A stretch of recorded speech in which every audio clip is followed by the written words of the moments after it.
ACB ದಾಳಿ ಮಾಡಿದ ಮೇಲೆ ಬಯಲಾಗ್ತಾ ಇದೆ ಟಿಆರ್ ಸ್ವಾಮಿಯ ನಿಜ ಸ್ವರೂಪ.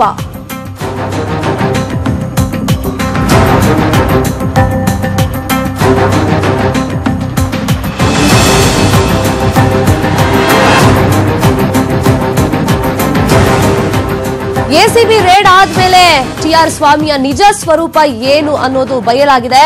ಕೆಐಎಡಿಬಿ ಅಧಿಕಾರಿ ಸ್ವಾಮಿಗೆ ಅವರೆಲ್ಲ ಶಾಪ ಹಾಕ್ತಿದ್ದಾರೆ. ಹಾಗಾದ್ರೆ ಅವರೆಲ್ಲ ಯಾರು ಅನ್ನೋದನ್ನ ನಾವು ರಿವೀಲ್ ಮಾಡ್ತೀವಿ. ಸ್ವಾಮಿ ಮಾಡಿದ್ದೇನು? ಹಾಗಾದ್ರೆ ಹಿಡಿ ಶಾಪ ಹಾಕ್ತಾ ಇರೋದು ಯಾರು, ಯಾವ ಕಾರಣಕ್ಕೋಸ್ಕರ ಹಾಕ್ತಾ ಇದ್ದಾರೆ, ಇದೆಲ್ಲ ಎಸಿಬಿ ದಾಳಿ ಆದ್ಮೇಲೆ ಬಯಲಿಗೆ ಬರ್ತಾ ಇದೆ. ಕೋಟಿ ಕೋಟಿ ಆಸ್ತಿ ಇದ್ರೂ ಕೂಡ ಅದು ಅಕ್ರಮ ಆಸ್ತಿ ಇದ್ರೂ ಕೂಡ ಟಿಆರ್ ಸ್ವಾಮಿ ದೊಡ್ಡ ಜಿಪುಣ ಅಂತೆ. ಮನೆ ಕ್ಲೀನ್ ಮಾಡಿ ಹಣ ಕೇಳಿದ್ರು ಕೂಡ ಸ್ವಾಮಿ ಚೌಕಾಸಿ ಮಾಡ್ತಾ ಇದ್ದಂತೆ.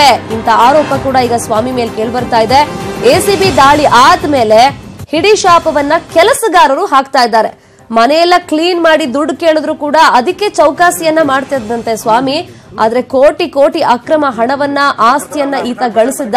ಸೊ ಎಷ್ಟು ಮನೆ ಗುಡಿಸಿ ಗುಂಡಾಂತರ ಮಾಡಿದಾನೋ ಗೊತ್ತಿಲ್ಲ. ಈತನ ಮನೆಯಲ್ಲಿ ಮಾತ್ರ ಅಕ್ರಮವಾಗಿ ಒಂದಿಷ್ಟು ಸಂಪತ್ತನ್ನ ಮಾಡಿಟ್ಕೊಂಡ್ ಬಿಟ್ಟಿದ್ದಾನೆ. ಆದ್ರೆ ಮನೇನ ಕ್ಲೀನ್ ಮಾಡಿ ದುಡ್ಡು ಕೊಡಿ ಅಂತ ಕೇಳಿದ್ರೆ ಈ ಸ್ವಾಮಿ ತುಂಬಾ ಜಿಪ್ಣ ಅಂತೆ, ಚೌಕಾಸಿ ಮಾಡ್ತಾ ಇದ್ನಂತೆ. ಇವಾಗ ಎಸಿಬಿ ರೇಡ್ ಆದ್ಮೇಲೆ ಇಷ್ಟು ದಿನ ಪಾಪ ಕೆಲಸಗಾರರು ಏನೆಲ್ಲ ಸಹಿಸ್ಕೊಂಡಿದ್ರು ಅವರೆಲ್ಲ ಈಗ ಹಿಡಿ ಶಾಪವನ್ನ ಹಾಕ್ತಿದ್ದಾರೆ. ನಾವು ಮಾಡಿದ ಕೆಲ್ಸಕ್ಕೆ ನಮಗೆ ಹಣ ಕೊಡಿ ಸ್ವಾಮಿ ಅಂತಂದ್ರೆ ಈ ಸ್ವಾಮಿ ಕೋಟಿ ಸ್ವಾಮಿ ಅಂತ ಈತನನ್ನ ಕರೆಯೋದು. ಈತ ಹಣವನ್ನ ಕೊಡ್ತಾ ಇರ್ಲಿಲ್ಲ ಕೆಲಸಗಾರರಿಗೆ. ಆದ್ರೆ ತನ್ನಿಂದ ಏನಾದ್ರೂ ಕೆಲಸ ಆಗ್ಬೇಕು ಅಂದ್ರೆ ಟೆಂಡರಿಗೋ ಅಥವಾ ಸೈನ್ ಆಗ್ಬೇಕು ಯಾವ್ದಾದ್ರು ಕಾಂಟ್ರಾಕ್ಟ್ ಅಂದ್ರೆ ಆಗ ನನಗೆ 10ರಿಂದ 20% ಕಮಿಷನ್ ಬಂದ್ರೆ ಮಾತ್ರ ಈತ ಸೈನ್ ಆಗ್ತೀನಿ ಅಂತ ಕೂತ್ಕೊಂತಾ ಇದ್ದ.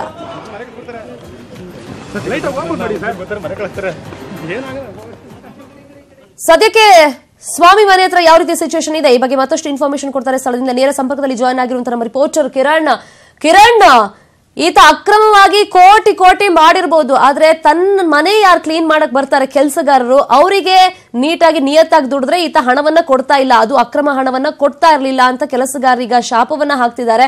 ಸೊ ಈತನ ಮೇಲೆ ಏನೆಲ್ಲ ಕಂಪ್ಲೇಂಟ್ ಇದೆ, ಅಂದ್ರೆ ಯಾವ ರೀತಿ ಜಿಪುಣ ಅಂತೀತ?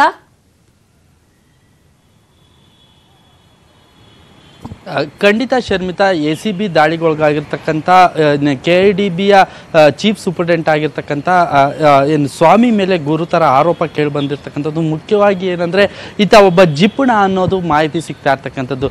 ಅಲ್ಲಿ ಅವರ ಮನೆಯಲ್ಲಿ ಕೆಲಸ ಮಾಡ್ತಿದ್ದಂಥ ಕಾರ್ಮಿಕರು ಹೇಳೋ ಪ್ರಕಾರ ಈತ ಸಾಕಷ್ಟು ಕೋಟ್ಯಾಂತರ ರೂಪಾಯಿ ಸಂಪಾದನೆ ಮಾಡ್ತಿದ್ದ. ಭ್ರಷ್ಟಾಚಾರ ನಡೆಸಿ ಅಕ್ರಮವಾಗಿ ಕೋಟ್ಯಾಂತರ ರೂಪಾಯಿ ಹಣವನ್ನು ಸಂಪಾದನೆ ಮಾಡಿದ್ದಾನೆ ಹೊರತು ಆದರೆ ನಮಗೆ ಮನೆಯನ್ನು ಸ್ವಚ್ಛವಾಗಿ ಇರ್ತಿದ್ದ ನಮ್ಗೆ ಒಂದು ಹಣವನ್ನ ಕೊಡೋದಕ್ಕೆ ಕೂಲಿಯನ್ನ ಕೊಡೋದಕ್ಕೆ ಚೌಕಾಸಿ ಬಿ ಆನ್ಲೈನ್ ಇದೆ. ಈ ವಿಷಯಕ್ಕೆ ಮತ್ತೊಂದು ಬ್ರೇಕಿಂಗ್ ನ್ಯೂಸ್ ನಮಗೆ ಸಿಗ್ತಾ ಇದೆ. ಕೊನೆಗೂ ಮುಗಿದಿದೆ ಸ್ವಾಮಿ ಅಕ್ರಮ ಆಸ್ತಿ ಹಣ ಎಣಿಕೆ ಕಾರ್ಯ ಅನ್ನೋದು ಗೊತ್ತಾಗಿದೆ. ಅಕ್ರಮದ ದಾಖಲೆ ಹಾಗೇನೆ ಹಣವನ್ನ ಗಂಟು ಮೂಟೆ ಕಟ್ಟಿದ್ದಾರೆ ಎಸಿಬಿ ಟೀಮ್. ಸ್ವಾಮಿ ಮನೆಯಲ್ಲಿ ಪರಿಶೀಲನೆಯನ್ನ ಮುಗಿಸಿ ಎಸಿಬಿ ಇದೀಗ ಹೊರಟಿದೆ ಅನ್ನೋ ಮಾಹಿತಿ ಸಿಕ್ಕಿದೆ. ಕೊನೆಗೂ ಸ್ವಾಮಿ ಅಕ್ರಮ ಆಸ್ತಿ ಹಣ ಎಣಿಕೆ ಕಾರ್ಯ ಮುಕ್ತಾಯ ಆಗಿದೆ ಎಸಿಬಿಯಿಂದ. ಬೆಳಿಗ್ಗೆಯಿಂದ ಕಂಟಿನ್ಯೂಸ್ ಆಗಿ ರೇಡ್ ಮಾಡಿದಾಗಿನಿಂದ ಈ ಕ್ಷಣದವರೆಗೂ ಕೂಡ ಅಧಿಕಾರಿಗಳು ಪರಿಶೀಲನೆಯನ್ನ ಮಾಡ್ತಾ ಇದ್ರು. ಎಸ್ಪೆಷಲಿ ಕಂಡಲ್ಲೆಲ್ಲ ಅವ್ರ ಮನೆಯಲ್ಲಿ ಚಿನ್ನಾಭರಣ ಸಿಕ್ಕಿದೆ, ನಗದು ಸಿಕ್ಕಿದೆ, ಅಕ್ರಮ ಆಸ್ತಿ ಪತ್ರಗಳು ಸಿಕ್ಕಿದೆ.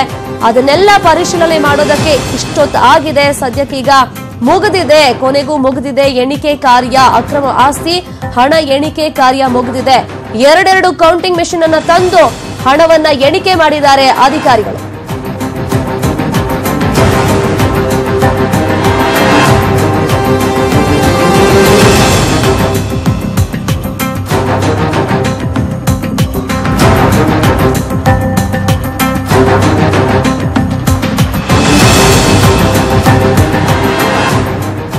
ಈ ಬಗ್ಗೆ ಮತ್ತಷ್ಟು ಇನ್ಫಾರ್ಮೇಶನ್ ಕೊಡೋದಕ್ಕೆ ಲೈವ್ ಜಾಯ್ನ್ ಆಗಿದ್ದಾರೆ ನಮ್ಮ ರಿಪೋರ್ಟರ್ ಕಿರಣ್. ಆಗ್ಲೇ ಸಾಕಷ್ಟು ಮಾಹಿತಿಯನ್ನ ಕೊಡ್ತಾ ಇದ್ರೆ ಕಿರಣ್, ಇದೀಗ ತಾನೇ ಮುಕ್ತಾಯ ಆಗಿದೆ ಅಂತ ಗೊತ್ತಾಗಿದೆ.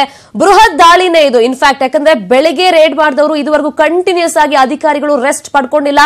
ಹಣ ಎಣಿಸಿ ಅವರೇ ಸುಸ್ತಾಗಿ ಹೋಗಿದ್ದಾರೆ, ಶಾಕ್ ಒಳಗಾಗಿದ್ದಾರೆ. ಒಂದ್ ರೀತಿ ಅಧಿಕಾರಿ ಮನೆಯಲ್ಲಿ ಸಿಕ್ಕಂತ ಇಷ್ಟೊಂದು ಅಕ್ರಮ ಆಸ್ತಿ ಮೊತ್ತವನ್ನ ಗಮನಿಸಿದಾಗ. ಸೊ ಅಧಿಕೃತವಾಗಿ ಏನಾದ್ರೂ ಮಾಹಿತಿ ಸಿಕ್ಕಿದೆಯಾಗ ಎಷ್ಟು ಹಣವನ್ನ ಸೀಸ್ ಮಾಡಿದ್ದಾರೆ, ಏನೆಲ್ಲ ಸಿಕ್ಕಿದೆ ಒಳಗಡೆ ಅಂತ?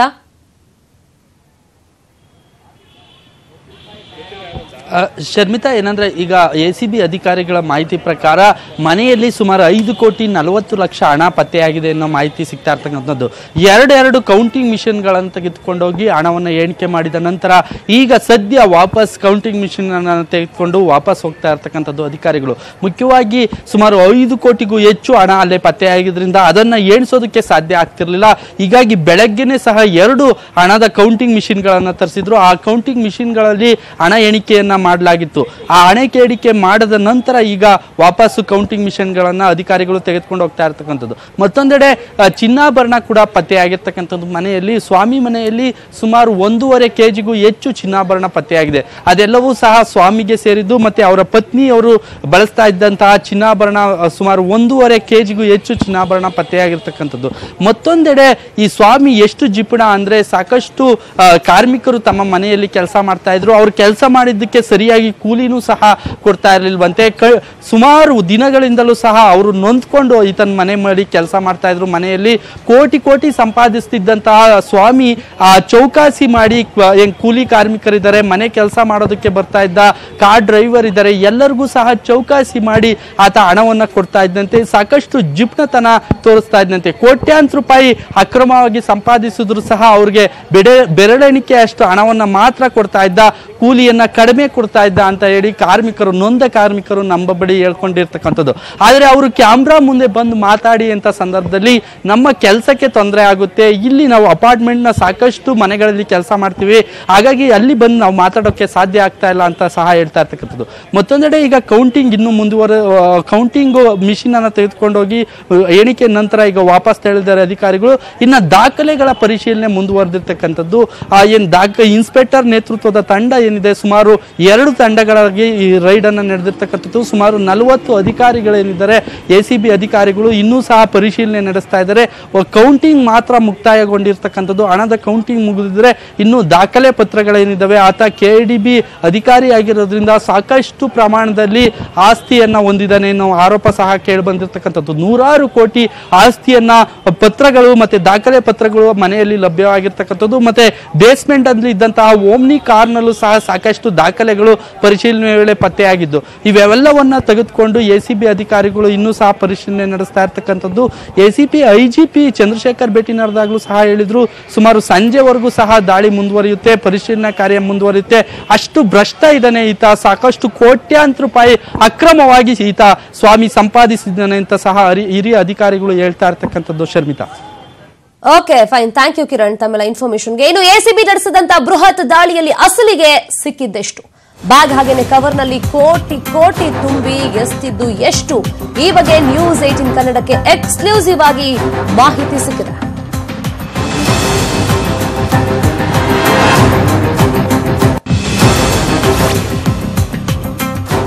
ಇನ್ನು ಗೌಡಯ್ಯನದ್ದು 1000 ಕೋಟಿಗೂ ಹೆಚ್ಚು ಅಕ್ರಮ ಅಂತ ಗೊತ್ತಾಗಿದೆ. 5 kg ಚಿನ್ನ, 500 ಕೋಟಿ ಆಸ್ತಿ, ಜೊತೆಗೆ 70 ಲಕ್ಷ ಹಣ. ಬೆಂಗಳೂರು, ತುಮಕೂರಲ್ಲೂ ಕೂಡ ಅಕ್ರಮ ಹಣದ ಬೇಟೆ ಇದೀಗ ಅಧಿಕಾರಿಗಳು ಮಾಡ್ತಾ ಇದ್ದಾರೆ. ಇಬ್ರು ಕೂಡ ಎಷ್ಟು ಭ್ರಷ್ಟರು ಅನ್ನೋದಕ್ಕೆ ಇದೊಂದು ನಿದರ್ಶನ. ಗೌಡಯ್ಯನದ್ದು 1000 ಕೋಟಿ ಅಕ್ರಮವಾಗಿ ಆಸ್ತಿ ಇದೆ, ಅದರಲ್ಲಿ 5 kg ಚಿನ್ನ ಸಿಕ್ಕಿದೆ. ಬೆಂಗಳೂರು, ತುಮಕೂರಲ್ಲೂ ಕೂಡ ಸದ್ಯಕ್ಕೀಗ ಅಕ್ರಮ ಹಣದ ಬೇಟೆಯನ್ನ ಅಧಿಕಾರಿಗಳು ಮಾಡ್ತಿದ್ದಾರೆ. ಅಧಿಕಾರಿಗಳು ಕೂಡ ಶಾಕ್ಗೆ ಒಳಗಾಗಿದ್ದಾರೆ. ಒಂದ್ ಕಡೆ ಸ್ವಾಮಿ, ಇನ್ನೊಂದ್ ಕಡೆ ಗೌಡಯ್ಯ, ಇಬ್ರು ಕೂಡ ಕಾಂಪಿಟೇಷನ್ ಮೇಲೆ ಭ್ರಷ್ಟಾಚಾರವನ್ನ ಮಾಡದಂತೆ ಕಾಣ್ತಾ ಇದೆ. ಇಲ್ಲಿ ಒಂದ್ ಕಡೆ BDA, ಇನ್ನೊಂದ್ ಕಡೆ KIADB. ಕೆಂಗೇರಿ ಮನೆ, ಗುಬ್ಬಿ ತೋಟದ ಮನೆಯಲ್ಲೂ ಕೂಡ ಆಸ್ತಿ ಪತ್ತೆಯಾಗಿದೆ. ಗೌಡಯ್ಯ ಅವ್ರ ವಿಚಾರ ನಾವೀಗ ಮಾತಾಡ್ತಾ ಇರೋದು. ತಮ್ಮನ ಹೆಸರಲ್ಲಿ 500 ಕೋಟಿ ಆಸ್ತಿಯನ್ನ ಗೌಡಯ್ಯ ಮಾಡಿಟ್ಟಿದ್ದಾರೆ. ತಮ್ಮ ರಾಮಲಿಂಗೇಗೌಡನಿಗೆ BDA ಗುತ್ತಿಗೆ ಹೋಗ್ತಾ ಇತ್ತು. ಆತ ಕೂಡ ಒಬ್ಬ ಗುತ್ತಿಗೆದಾರ ಆಗಿದ್ರಿಂದ ತಮ್ಮ ಪ್ರಭಾವವನ್ನ BDAನಲ್ಲಿ ಬಳಸಿ ರಾಜಕಾರಣಿಗಳ ಒಂದು ನೆರಳಿನಲ್ಲಿ ಈತ ಇದ್ದ. ಬೇರೆ ಕಡೆ ಟ್ರಾನ್ಸ್ಫರ್ ಆದ್ರೂ ಕೂಡ ಗೌಡಯ್ಯ ಬಿಲ್ಕುಲ್ ಹೋಗ್ತಾ ಇರಲಿಲ್ಲ. ಸೊ ರಾಜಕಾರಣಿಗಳ ಪ್ರಭಾವದಿಂದ ಅದೇ BDA ಸೀಟಲ್ಲೇ ಠಿಕಾಣಿ ಹೂಡಿ ಈತ ಕೋಟಿಯಾಗಿ ಭ್ರಷ್ಟತೆಯನ್ನ ಮೆರೆದಿದ್ದಾನೆ, ಲಂಚವನ್ನ ತಗೊಂಡಿದ್ದಾನೆ. ಇನ್ನು ಏನೇ ಗುತ್ತಿಗೆ BDAಯಿಂದ ಹೋದ್ರೂ ಕೂಡ ತನ್ನ ತಮ್ಮನಿಗೆ ಕೊಡಿಸುವಂತ ಪ್ರಯತ್ನವನ್ನ ಈತ ಮಾಡ್ತಾ ಇದ್ದ. ಅದರಲ್ಲಿ ಸಕ್ಸಸ್ ಕೂಡ ಆಗ್ತಾ ಇದ್ದ. ಸೊ ಇದರಲ್ಲಿ ತನ್ನ ಹೆಸರಲ್ಲಿ ಆಸ್ತಿ ಮಾಡಿದ್ರೆ ತನಗೆ ಕುತ್ತು ಬರಬಹುದು ಅಂತ ಈತನಿಗೆ ಗೊತ್ತಿತ್ತು ಗೌಡಯ್ಯನಿಗೆ. ಹಾಗಾಗಿ ತನ್ನ ತಮ್ಮನ ಹೆಸರಲ್ಲಿ ಈತ 500 ಕೋಟಿಗೂ ಹೆಚ್ಚು ಆಸ್ತಿಯನ್ನ ಮಾಡಿಟ್ಟಿದ್ದಾನೆ. ಈ ಮಾಹಿತಿ ಸಿಕ್ಕ ತಕ್ಷಣ ಈಗ ಅಧಿಕಾರಿಗಳು ತುಮಕೂರಿನಲ್ಲೂ ಹೋಗಿ ತಮ್ಮನ ಮನೆ ಮೇಲೆ ರೇಡ್ ಮಾಡಿದ್ದಾರೆ.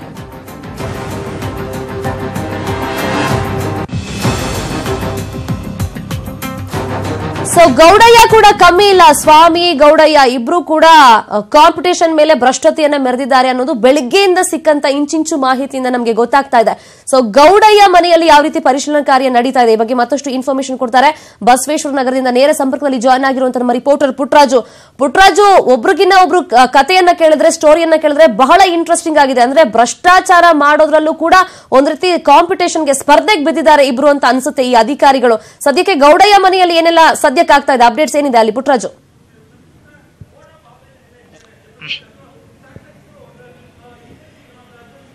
ಶರ್ಮಿತಾ, ಖಂಡಿತವಾಗ್ಲೂ ಇವತ್ತು ಏನಂತ ಹೇಳಿದ್ರೆ ಎಸಿಬಿ ಅಧಿಕಾರಿಗಳು ಬೆಳಗ್ಗೆ ದೊಡ್ಡ ಶಾಕ್ ಅನ್ನ ಕೊಟ್ಟಿರುವಂತದ್ದು. ಭ್ರಷ್ಟ ಇಬ್ಬರು ತಿಮಿಂಗಲಗಳ ಮೇಲೆ ಒಂದು ದಾಳಿಯನ್ನ ನಡೆಸಿರುವಂತದ್ದು. ಅದರಲ್ಲೂ ಪ್ರಮುಖವಾಗಿ ಏನು ಬಿಡಿಎ ಅಧಿಕಾರಿಯಾಗಿರುವಂತಹ ಗೌಡಯ್ಯ ಅವರ ನಿವಾಸದ ಮೇಲೆ ಒಂದು ದಾಳಿಯನ್ನ ನಡೆಸಿ ಅಪಾರ ಪ್ರಮಾಣದ ಒಂದು ಆಸ್ತಿ ಪತ್ರಗಳು ಮತ್ತು ಚಿನ್ನಾಭರಣಗಳನ್ನ ವಶಕ್ಕೆ ಪಡ್ಕೊಂಡಿದ್ದಾರೆ ಅಂತಾನೆ ಹೇಳ್ಬೋದು. ಏನು ಇದುವರೆಗೂ ಅಂದ್ರೆ ಬೆಳಗ್ಗೆ 6:30 ಸರಿಸುಮಾರಿಗೆ ಬಂದಂತಹ ಎಸಿಬಿ ಅಧಿಕಾರಿಗಳು ಮೊದಲು ಮನೆಯನ್ನ ಹುಡುಕುವಂತ ಒಂದು ಪ್ರಯತ್ನವನ್ನ ಪಡ್ತಾರೆ. ಯಾಕೆಂದ್ರೆ ಗೌಡಯ್ಯ ಅವರು ಯಾವುದೇ ಮನೆಯನ್ನ ಯಾವುದೇ ಅಧಿಕಾರಿಗಳು ಸ್ನೇಹಿತರಿಗಾಗಲಿ ತೋರಿಸಿರೋದಿಲ್ಲ. ಈ ಹಿನ್ನೆಲೆಯಲ್ಲಿ ಸಾಕಷ್ಟು ಒಂದು ಪರದಾಟವನ್ನು ನಡೆಸಿದಂತ ಎಸಿಬಿ ಅಧಿಕಾರಿಗಳು ಕೊನೆಯಲ್ಲಿ ಗೌಡಯ್ಯ ಅವರ ನಿವಾಸವನ್ನು ಹುಡುಕೋದ್ರಲ್ಲಿ ಯಶಸ್ವಿ ಆಗ್ತಾರೆ. ಆ ಮನೆಯನ್ನು ಹುಡುಕ್ತಾ ಇದ್ದಾಗೆ ಬೆಳಗ್ಗೆ ಒಂದು ಶಾಕ್ ಕಾದಿರುತ್ತೆ ಗೌಡಯ್ಯ ಅವರಿಗೆ. ಯಾಕೆಂದ್ರೆ ಎಸಿಬಿ ಅಧಿಕಾರಿಗಳು ಬಂದು ಏಕಾಏಕಿ ಒಂದು ದಾಳಿಯನ್ನು ನಡೆಸಿರುವಂತದ್ದು.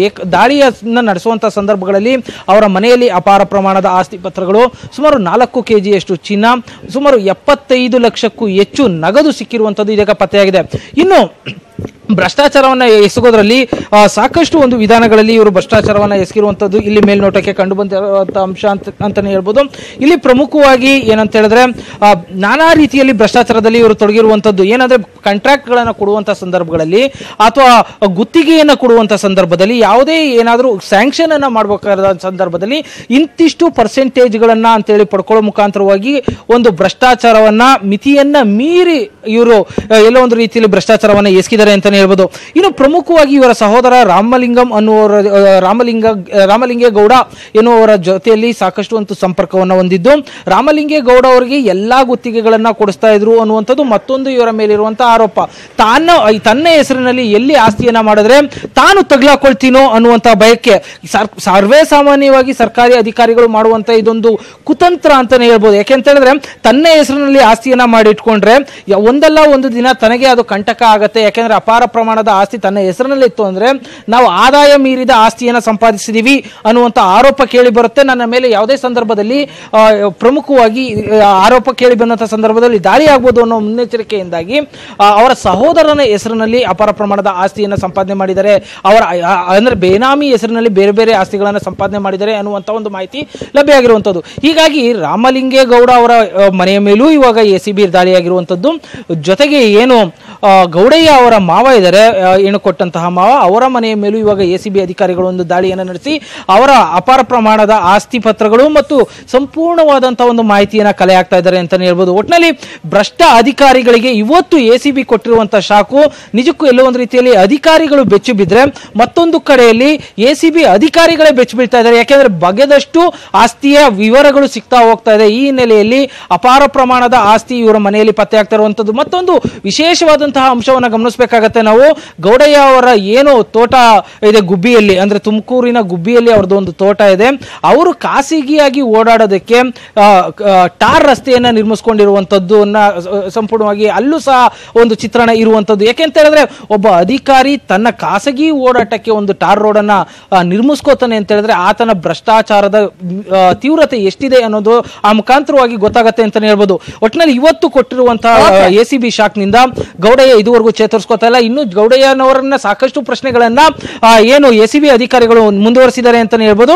ಸುಮಾರು 6:30ರಿಂದ 7 ಗಂಟೆವರೆಗೂ ಈ ದಾಳಿ ಮುಂದುವರಿಯುತ್ತೆ ಅಂತೇಳಿ ಎಸಿಬಿ ಅಧಿಕಾರಿಗಳು ಒಂದು ಮಾಹಿತಿಯನ್ನ ನೀಡಿದ್ದಾರೆ ಅಂತಾನೆ ಹೇಳ್ಬೋದು. Sharmita, fine, thank you Puttaraju ತಮ್ಮೆಲ್ಲ ಇನ್ಫಾರ್ಮೇಶನ್ಗೆ. At the same time Gowdaiah ಅವರು ತಮ್ಮನ ಹೆಸರಲ್ಲಿ ಆಸ್ತಿಯನ್ನ ಮಾಡಿಟ್ಟಿದ್ದಾರೆ. ಅದು 500 ಕೋಟಿಗೂ ಹೆಚ್ಚು ಆಸ್ತಿ. ಹಾಗಾಗಿ ಗುಬ್ಬಿ, ತುಮಕೂರಿನ ಗುಬ್ಬಿ ತೋಟದ ಮನೆಯಲ್ಲೂ ಕೂಡ ಅಕ್ರಮ ಆಸ್ತಿ ಪತ್ತೆಯಾಗಿರೋದ್ರಿಂದ ಅಲ್ಲಿ ಎಸಿಬಿ ಅಧಿಕಾರಿಗಳು ಹೋಗಿ ರೇಡ್ ಮಾಡಿದ್ದಾರೆ. ಅಲ್ಲಿನ ಸಿಚುವೇಶನ್ ಹೇಗಿದೆ ಈ ಬಗ್ಗೆ ಮತ್ತಷ್ಟು ಇನ್ಫಾರ್ಮೇಶನ್ ಕೊಡ್ತಾರೆ. ಫೋನ್ ಸಂಪರ್ಕದಲ್ಲಿ ಜಾಯ್ನ್ ಆಗಿರುವಂತಹ ನಮ್ಮ ರಿಪೋರ್ಟರ್ ವಿಠಲ್ ಕುಮಾರ್, ಅಲ್ಲಿ ಹೆಂಗಿದೆ ಈಗ ಸಿಚುವೇಶನ್? ಇನ್ನು ಪರಿಶೀಲನೆ ನಡೆಸ್ತಾ ಇದ್ದಾರೆ ಅಧಿಕಾರಿಗಳು?